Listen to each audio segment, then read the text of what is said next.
Hello everyone. Today I am going to discuss how to find the inverse Laplace transform of a function by the first method, that is partial fraction method. Okay, you just watch this. See, inverse Laplace transform by the first method, partial fraction method. See, partial fraction, the word partial fraction. What do you mean by the word partial fraction? Partial fraction means splitting a single term to different terms. Okay, splitting a single term to different terms. So you can do partial fraction in three different forms. What are the three different forms of partial fraction? So before going to inverse Laplace transform, let me just discuss partial fraction forms.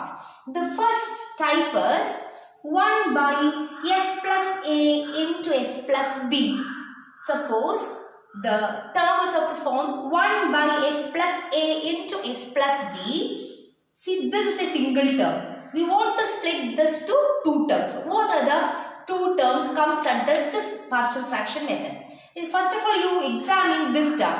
The denominator contains two factors. One is s plus a and the other is s plus b. Two different, these are distinct factors. Okay. So whenever we have distinct factors in the denominator, you can write the partial fraction of the form a by the first factor plus b by the second factor. So since two different disjoint distinct factors in the denominator, you have to introduce two new constants. Those are capital A and B, and the partial fraction form can be written as a by s plus a plus b by s plus b. Okay, and remember, the partial fraction method is applicable only when the degree of the denominator is less than degree of the numerator is less than degree of the denominator. So this is the first partial fraction form. So if we have one more factor in the denominator, say s plus c, you have to take three constants a, b, c, and the last term will be c by s plus c. Okay. Now look at the second partial fraction form. It is 1 by s plus a into s plus b whole square. See, one is distinct. S plus a is distinct. But s plus b is repeating two times. So this is a repeating factor. S plus b is repeating. So in the case of repeating factors, what is a partial fraction form? See, for the first term s plus a, you can do as in the previous case, that is a by s plus 1. And s plus b the whole square, that is repeating two times. So you have to introduce two more constants. Those are b and c, such that b by s plus b, that means one time, s plus b one time, plus c by s plus b the whole square the second time. Okay, so look at the power. S plus b the whole square means you have to introduce two constants. If it is s plus b the whole cube, you introduce three constants. Okay, so like that you can do the partial fraction. Now take the third partial fraction form. 1 by s plus 1 into s square plus s plus 1. 1 by s plus 1 into s square plus s plus 1. Look at the first factor. It is s plus 1. It is disjoint and not repeating, isn't it? So in the partial fraction form, it is a by s plus 1, same as in the previous case. Now look at the next one, s square plus s plus 1. See, this is a quadratic expression, right? Now first you check whether this can be written as product of distinct factors. Can we write s square plus s plus 1 as product of factors? No. Okay. Therefore, in the numerator, in partial fraction form, you have to introduce two new constants b and c, such that the numerator will be bs plus c. bs plus c divided by s square plus s plus 1. Okay, see, this is a variety case. If the factor cannot be written as product of two distinct factors, then you have to write the numerator in this particular form, that is bs plus c. divided by the denominator. Okay, so in all these cases, you can find the values of A and B, capital A and B. Then this is the, so in this way, you can split a single term to different terms. Okay. Look at the first example. Evaluate L inverse of 1 by S into S minus 1. You should find the inverse of this function 1 by S into S minus 1. Let us check, can we do this by partial fraction method. So for partial fraction, first you have to split this to how many terms? See, this can be reduced to 2 terms. Okay. Why? Since we have 2 factors in the denominator. Okay. So as much factors are in the denominator, that much of terms we have in the partial fraction form. Okay. So now look at the term 1 by S into S minus 1. Look at the denominator. S into S minus 1 means these are distinct factors. S is a factor, S minus 1 is another factor, and non-repeating factors in the denominator. So this comes under the first partial fraction type. Okay, so we should introduce 2 constants A and B such that A by S plus B by S minus 1. Now our aim was to find A and the value of B. How? I will tell you one easy method for finding the value of A. Okay, and the technique is, look at the denominator. Yes, for what value of S, the denominator is 0. The denominator is 0 for S is equal to 0. Okay, so the value is 0. When you are substituting 0, the denominator is 0. And that 0 can be substituted on LHS except in the factor S. Okay, so everywhere you put S is equal to 0 on LHS, both in the numerator and denominator. So when you are putting S is equal to 0, this is 1 by 0 minus 1. Don't put in S. Okay, except in S, everywhere you put S is equal to 0. So 1 by 0 minus 1. 0 minus 1 means it is minus 1. Hence the value of A. Okay. Now how to find the value of B? For that you check for what value of S minus 1. For what value of S the denominator is 0. The denominator is 0 when S takes the value 1. Okay. So that value S is equal to 1. We should substitute here. Except in the factor S minus 1. Except in the factor S minus 1. You substitute S is equal to 1. Therefore what we have? 1 by 1. Okay. 1 by 1 means it is 1. So that we have the value of B. Okay, so minus 1 by S plus 1 by S minus 1. So what we did is we splitted the single term to 2 different terms.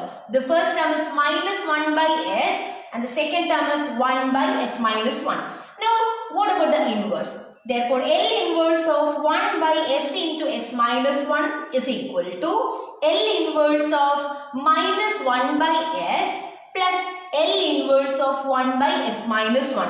Now what is the inverse? L inverse of 1 minus 1 by S. It is minus 1. Okay. 1 by S whose inverse is 1. So minus 1 plus 1 by S minus 1. 1 by S minus 1, what is the inverse? It is e raised to t. Therefore answer is e raised to t minus 1. Now the second question, evaluate L inverse of 1 by S plus A into S plus B. Consider this term first, 1 by S plus A into S plus B. See, since there are 2 different factors in the denominator, you can split this to 2 terms. So for that, you have to introduce 2 constants A and B such that A by the first factor plus B by the second factor. Now our aim is to find A and B. Now how will you find A? You can use the previous technique that I said. See, for finding A, look at the denominator and think for what value of A, S, the denominator is 0 when S is equal to minus A, the denominator is 0. And therefore, you put that value, S is equal to minus A here. So, when you are putting S is equal to minus A, don't substitute in the factor S plus A. Except in S plus A, you put everywhere S is equal to minus A. So, this becomes 1 divided by minus A plus B. Okay, so the first value of A is 1 by B minus A, B minus A. This is the technique. Now for finding B, you find the value of S. For what value of S? The denominator of B is 0. See, when you are substituting, S is equal to minus B. Okay, S is equal to minus B, the denominator is 0. So, you put S is equal to minus B on LHS. So, 1 by except in S plus B. Don't substitute in S plus B. You substitute in the other factor. So, 1 by minus B plus A. Minus B plus A means it is A minus B. So, 1 by A minus B. Therefore, this is A is 1 by B minus A divided by S plus A plus 1 by A minus B divided by S plus B. Now, what about the inverse? Therefore, L inverse 1 by S plus A into S plus B is 1 by B minus A can be taken outside. L inverse of 1 by S plus A plus similarly 1 by A minus B can be taken outside. L inverse of 1 by S plus B. Therefore, 1 by B minus A into L inverse of 1 by S plus A. What is it? What is the inverse? S plus A. Isn't it? Therefore, it is exponential. The inverse is exponential. So, e raised to minus at divided by b minus a plus 1 by a minus b into 1 by s plus b, whose inverse is e raised to minus bt. Therefore, the final answer is e raised to minus at by b minus a plus e raised to minus bt divided by a minus b by partial fraction method.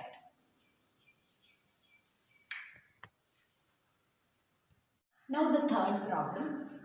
Evaluate L inverse of 1 by s into s plus 1 into s plus 2. See, we are doing this question by partial fraction method. Now look at the term 1 by s into s plus 1 into s plus 2. See, how many factors are there in the denominator? 3 factors, and these are distinct. So how many constants you have to introduce? 3 constants, right? And you can split this to 3 different terms in such a way that a by s plus b by s plus 1 plus c by s plus 2. Now, how will you find a? What is the technique? You look at the denominator.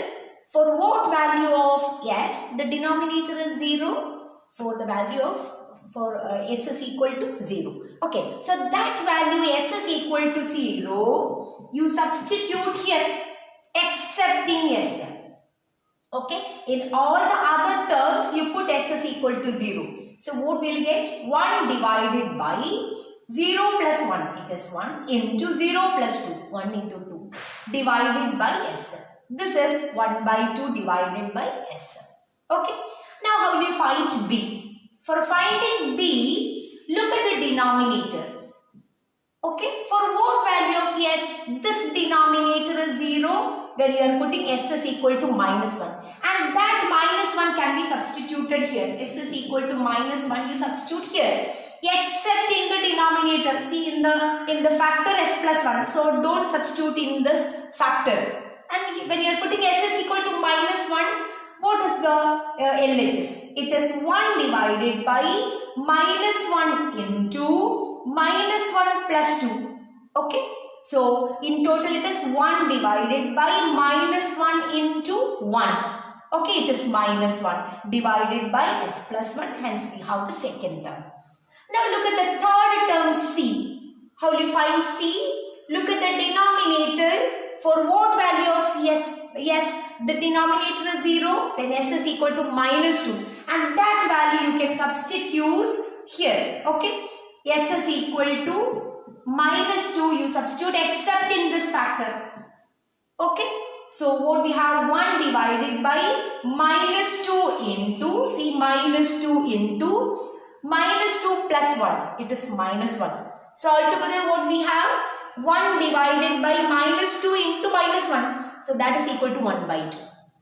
Therefore, we have the values of A, B and C. A is equal to 1 by 2, B is equal to minus 1 and C is equal to 1 by 2. Now you take inverse. Therefore, inverse of 1 by S into S plus 1 into S plus 2 is equal to L inverse of 1 by 2 by S plus L inverse of minus 1 by S plus 1 plus L inverse of 1 by 2 divided by S plus 2. Now 1 by 2 by S, what is its inverse? 1 by S whose inverse is 1, isn't it? So 1 by 2 minus 1 by S plus 1 inverse is e raised to minus t. And the last term 1 by 2 into 1 by S plus 2 inverse is e raised to minus 2t. Okay, this is the final answer. Now question number 5. Evaluate L inverse of 1 by S square into S minus 1. See, in 1 by S square into S minus 1, this S square is repeating 2 times. So this is a repeating factor. Into S minus 1. S minus 1 is the distinct factor. So it is a combination of type 1 and type 2 of partial fraction. Okay, so for S square you have to introduce 2 constants and for S minus 1 the third constant. So totally 3 constants. So you can write the partial fraction in the form A by S plus B by S square plus C by S minus 1. And the method for finding A, B and C that I discussed in the earlier partial fraction type cannot be applicable in this case. So for the repeating type we cannot apply that easy or the shortcut method. Okay. So what we have to do in this case is you take the LCM and simplify. Okay. So when you are simplifying you will get 1 is equal to A into, see the LCM S square into S minus 1. So A into S into S minus 1 plus B into S minus 1 plus C into S square. You put it as equation star. You can use equation star for calculating A, B and C. So in star, when you are substituting S is equal to 0 on both sides. Okay, what we will get? When S is equal to 0, this is 1 is equal to, see A vanishes, C is also vanishes, isn't it? So we will get B. You put S is equal to 0. So it is 0 minus 1.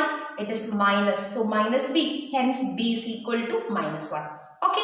Now you put S is equal to 1. See what is the benefit when you are putting S is equal to 1? This term and this term get will be eliminated. You will get the value of C. Okay. So when you are putting S is equal to 1, you will get 1 is equal to C. So C is equal to 1. Okay, only these 2 values we will get by substituting 0 and 1. Now you can take, you can put S is equal to any other value or you can equate the coefficient of various terms on both sides. So I considered here the coefficient of S square, equating coefficient of S square on both sides. Okay, so what we have? No is a term containing S square here. Therefore, the coefficient of S square on LHS is 0. And on RHS, when you are multiplying S into S, okay, we will get S square whose coefficient is A. And in the last term, CS square is a term containing S square. So, equation is 0 is equal to A plus C. And already we have the value of C, substitute there, you will get A is equal to minus 1. So, A is equal to minus 1, B is equal to minus 1 and C is equal to 1. Okay, now you find L inverse. Therefore, L inverse of 1 by S square into S minus 1 is equal to L inverse of minus 1 by S minus 1 by S square plus 1 by S minus 1. Minus 1 by S, its inverse is minus 1. 1 by S square inverse is t raised to 1 divided by 1 factorial plus the last term e raised to t, 1 by S minus 1 whose inverse is e raised to t. So this is the final result. Look at the last question. It is a very variety question. L inverse of 2s square minus 1 divided by s square plus 1 into s square plus 4. See, at a glance, when you are looking at this problem, the degree of the numerator s square, degree of the denominator is s raised to 4. But factorization of s square plus 1 and s square plus 4 is quite difficult, isn't it? So, I will tell you one easy method for finding the inverse Laplace transform of this function. The technique is, see, everywhere instead of, in the place of s, we have s square. Everywhere s square. No s term there, isn't it? Therefore, because only for of that, you can put s square is equal to p. If somewhere you have some s, don't use this technique. Okay. Since here everywhere we have s square, we can substitute s square is equal to another variable, say p. So what I did is, I substituted s square is equal to p. Therefore, this problem becomes 2s square minus 1 is 2p minus 1 divided by s square plus 1 into s square plus 4 is p plus 1 into p plus 4. So this is the question converted to this. Now look at this term. It is a single term. Look at the denominator. The denominator contains two distinct factors. One is p plus 1 and the other is p plus 4, and the degree of the numerator is less than degree of the denominator. So you can do partial fraction for this term. And the partial fraction contains two terms, a by p plus 1 plus b by p plus 4. Use the earlier technique. So a is equal to minus 1 and b is equal to 3. Therefore, L inverse of 2s square minus 1 divided by s square plus 1 into s square plus 4 is equal to L inverse of minus 1 by, you resubstitute p. Okay. After that, find the inverse. So, minus 1 by s square plus 1 plus L inverse of 3 by, you resubstitute p. So, s square plus 4. Now, just find the inverse. So, minus of 1 by s square plus 1 inverse is sin t plus 3 into 1 by s square plus 4. 1 by s square plus a square. Remember, its inverse is 1 by a sin 80. So, it is 1 by 2 sin 2t. And this is the last question. This is a variety question. Okay.